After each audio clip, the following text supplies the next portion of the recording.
La Minute Négo par Olivier et Ronan. Épisode 6, la blinde. L'art d'être tantôt très audacieux et tantôt prudent est l'art de réussir. Napoléon Bonaparte. Salut Ronan. Aujourd'hui, on va parler de la blinde. La blinde ? Comme au poker ? Oui, c'est la mise de départ, ou autrement dit, l'enjeu mutuel de la négociation. La blinde peut être plus ou moins élevée et surtout rapporter beaucoup plus en fonction du risque que l'on prend et des opportunités qu'on peut saisir.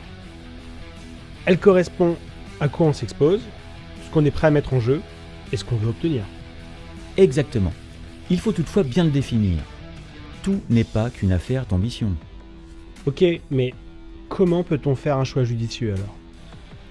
Comme dans toute action, tout commence par la définition de l'objectif principal de la négo. Pour un acheteur, ça serait, par exemple, obtenir une baisse de prix.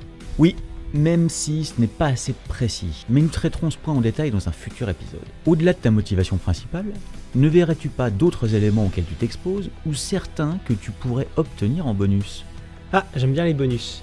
Mais j'imagine qu'on va devoir concéder une augmentation de volume ou une extension de la durée de contrat. Mais on peut également, nous aussi, obtenir d'autres bonus, comme des remises de fin d'année ou un stock de consignation, par exemple. Voilà, et ça marche exactement de la même manière pour la partie vendeur. Il ne te reste plus qu'à quantifier tout ça, et tu tiens ta blinde. C'est bien joli tout ça, mais ça me sert à quoi pour la négociation ?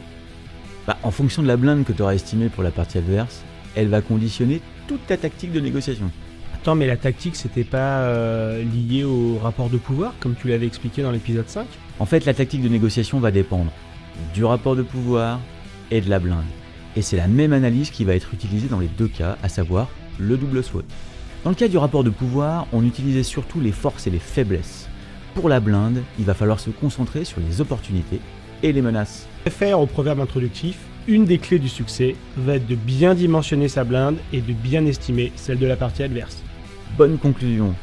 Cette problématique de dimensionnement me donne envie de faire un nouvel épisode. Pas toi, Olivier ? Oui, allez. Tout ça me semble bien parti pour un épisode 7. À bientôt.